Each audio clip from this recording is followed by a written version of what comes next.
Example 5.24ல் என்ன சொல்கிறாங்க அப்படின்னா, ஏங்கிற ஒரு பில்டிங்கு, பிங்கிற ஒரு பில்டிங்கு நான் பேர் வச்சுருந்தேன் சும்மா. இப்போது இது வேறு வேறு ஹைட்டில் இருக்குது 2 பில்டிங்கும். 2 பில்டிங்கும் கனெக்ட் பண்ணுற மாதிரி ஒரு ராடை மேலே வைக்கிறாங்க. அந்த மேலே ராடு வைக்கும்போது அதோட வெர்டிசஸ் 6,2 10ங்கிறது ஒரு சின்ன பில்டிங்கோட வெர்டிசஸ்ஸு. பெரிய பில்டிங்கோட கோஆர்டினேட் எப்படி இருக்குது? 14,12 இருக்குது. சரியா? இப்போ நம்ம இதை வச்சு நம்ம என்ன கண்டுபிடிக்க போகிறோம்? ஈக்குவேஷன் கண்டுபிடிக்க போகிறோம். இதுக்கு ஈக்குவேஷன் கண்டுபிடிக்க போகிறோம். இப்போ நமக்கு தெரியும் இல்லையா, 2 பாயிண்ட்டை கொடுத்துட்டு ஈக்குவேஷன் கேட்குறாங்கன்னா 2 பாயிண்ட் ஃபார்முலா தான் யூஸ் பண்ணோம். 2 பாயிண்ட் ஃபார்முலா என்ன அப்படின்னா, y minus y1 divided by y2 minus y1 equal to x minus x1 divided by x2 minus x1. ஆச்சா?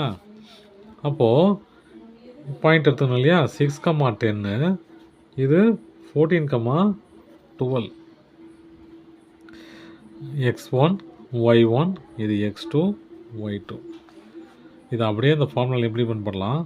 y minus y1 10 y2 12 இது 10 equal to x minus x1 அது 6 divided by x2 14 minus 6. y minus 10 divided by 2 equal to x minus 6 divided by 8. இப்போ அதை cross multiply பண்ணிக்கலாம். பண்ண என்ன வரும் பாருங்கள். முதல்ல இதை மேலே கொண்டு போகிறேன். 8 into y minus 10 divided by 2 equal to x minus 6. இது ரெண்டும் கேன்சல் ஆச்சுன்னா இது 4. அப்போது 4y minus 40 equal to x minus 6 இல்லையா? 4y 4 into y 4y minus 4 into 10 40. இது ஈக்குவேஷனாக மாற்றிக்கலாமா? இதெல்லாம் அந்த பக்கம் கொண்டு போயிடலாம். அப்போது x minus 6 இது அந்த பக்கம் போச்சுன்னா minus 4y, இது அந்த பக்கம் போச்சுன்னா ப்ளஸ் 40 equal to 0. இது ஈக்குவேஷன் ஃபார்மேட்டில் எழுதணும் இல்லையா?